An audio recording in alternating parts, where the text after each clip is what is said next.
In my opinion, planning the electrical details of a house is different than any other aspect of the build for at least 3 reasons. First is livability. The use of electricity in a modern house is the biggest and most constant point of contact with design, either good design or bad design. Now, right away, of course, there are zillions of choices to make about what kind and color and shape of lighting fixtures, and deciding which one's going to look best. But just be sure you spend at least as much time thinking about, and more importantly, getting opinions from folks with experience, the questions about general lighting versus task lighting, switch locations and types, outlet locations and types, system capacity and expandability, and on and on and on. This is another moment to watch out for the, "Hey, I know, let's," instinct that causes so much trouble in so many design questions. Second is the reality of the danger associated with electricity. It is, by far, the biggest and most widespread life safety variable in a house, both from the aspect of fire and electrocution. Third is the challenge of knowing and complying with pages and pages and pages of codes that govern electrical installations. These codes hugely complicate the first dynamic I talk about, and they exist to guard us against all the threats that I talked about in the second. So all 3 of these realities just have to be accounted for on an electrical drawing that shows the locations of all the parts of the system that must remain accessible. The switches, outlets, panels, light fixtures, all of it. There are, of course, very specific symbols and abbreviations that are industry standard on plans, and anybody can learn them. If you do that, and then mark up your floor plan with your first blush ideas about the electrical, and then sit down with your electrician to talk it over, it's going to save everybody a bunch of time, a bunch of frustration, and probably some money as the actual plan emerges from that conversation.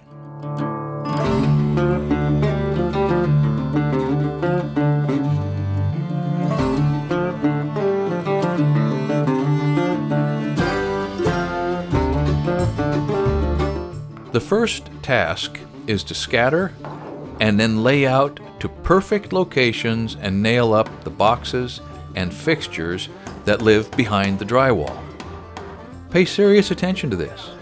The smallest mistake in height or alignment, or how far it projects out of the drywall and into the room, or whether or not it is plumb, will show up and be obvious for as long as the house stands. Also, be aware that the inspector is going to be watching for code compliance, not accuracy in the appearance aspects of the installation.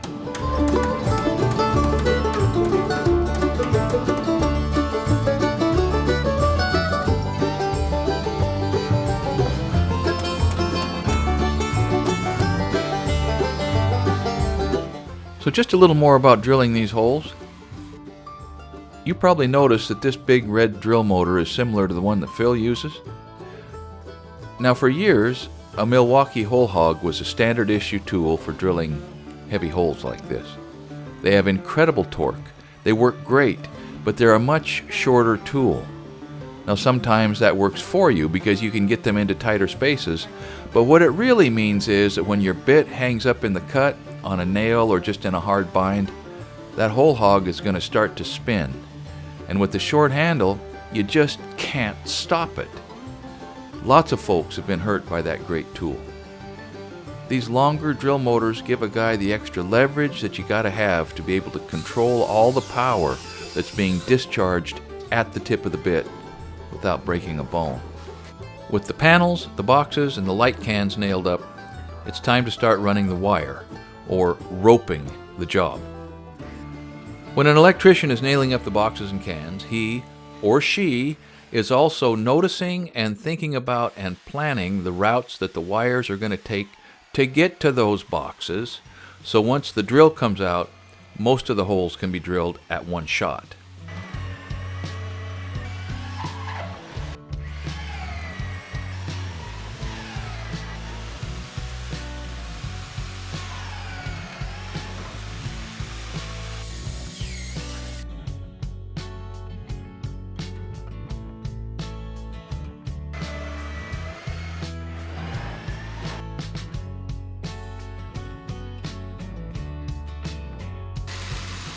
Maybe you can see now why the plumbing just had to be installed before the wiring.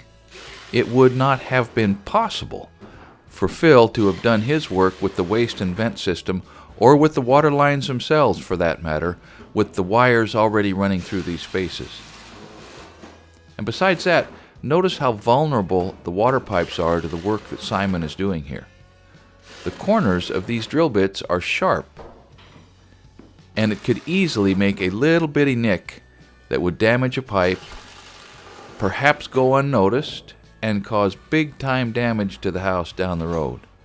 Luckily, Simon's a pro, and even though he's working at speed, he's accurate, and more importantly, he's responsible. It's a fact of construction that every trade is vulnerable to the other subcontractors. When the HVAC guys roll in here next week, we're going to be counting on them to be responsible enough to not carelessly injure any of the electrical work or the plumbing that they will have to work around.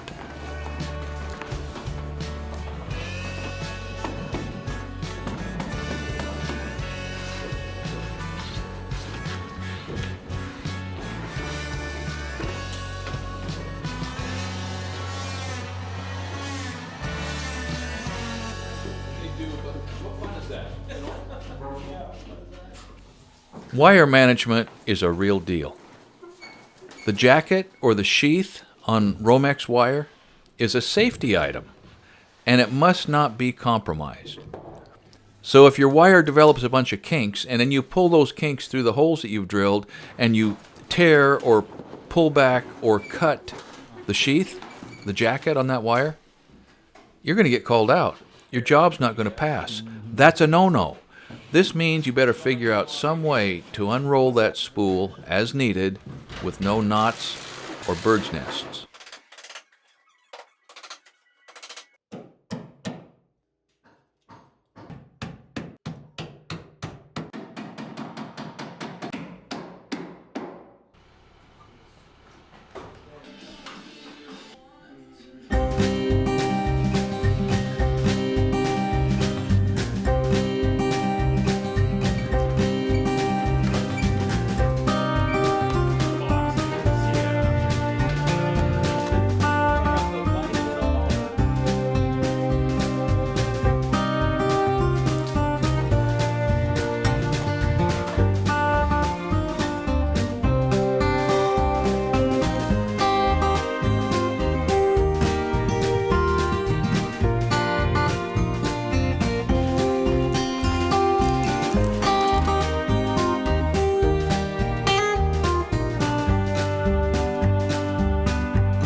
Three different wire colors designate different conductor sizes. Inside the white sheath, the wires are 14 gauge. The yellow indicates 12 gauge, slightly larger, and the orange is 10. This reduces the chance for an apprentice to make a mistake and run the wrong size line to the wrong receptacle, and it makes it faster for the inspector to verify code compliance.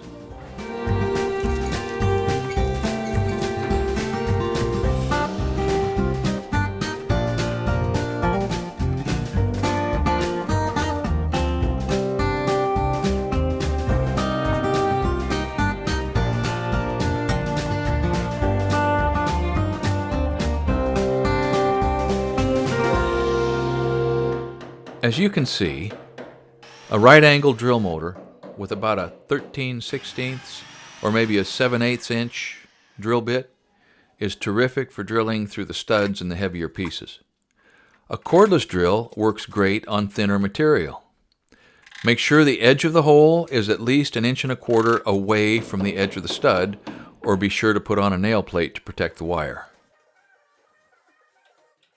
Now, as the wires get pulled into the boxes, Have a Sharpie, a felt tip, ready and handy to label them correctly while you remember where they came from and where they're going. You're going to thank yourself when it's time to make up these switches and the panel if everything is clearly marked.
So you probably remember watching me run the power feed up inside the stem wall when I was building the foundation.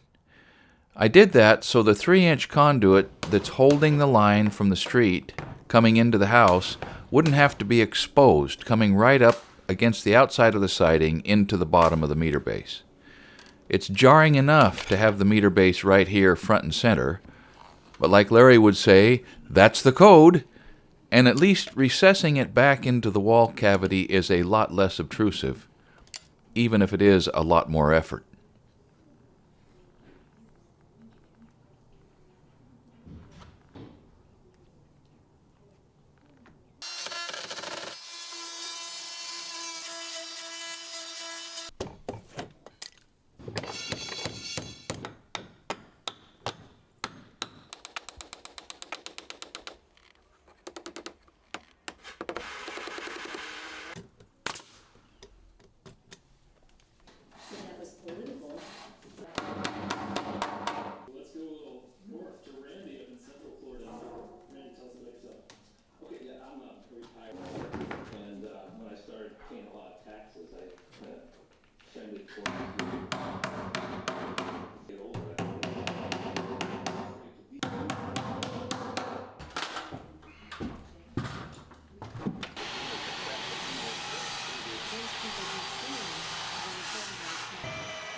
Each breaker in the panel is powering up a different branch circuit, and the wire that runs from the panel to the first box is called a home run. Now the capacity of the breaker, both in terms of volts, 120 volt or 240 volt, and the amps, which usually range from 15 amp to 60 amp breakers, as well as the wire size itself, is completely dependent on the maximum possible electrical draw that circuit could possibly experience. Also, different situations, different uses need different numbers of wires to be run to and from the locations to make the different functions work. Switching, for example, is not even possible if you don't run the right number of conductors to, for instance, a 4-way or a 3-way switch. On top of this, the code calls for details as specific as the spacing and the sizes of the staples that you use to hold the wires in place. There are lots and lots of bright ideas that are just not possible because of code requirements. One of the hallmarks of a good electrician is the work is tidy. The wires are flat, the holes are square, the wires are parallel, the bends are even and crisp, and nowhere is this more true and important than in making up the panel. Attention to appearance seems to almost always indicate attention to the other more urgent items that are so critical to long-term function and safety.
We decided to use a 200 amp main panel with a 200 amp sub panel located in the center of the house.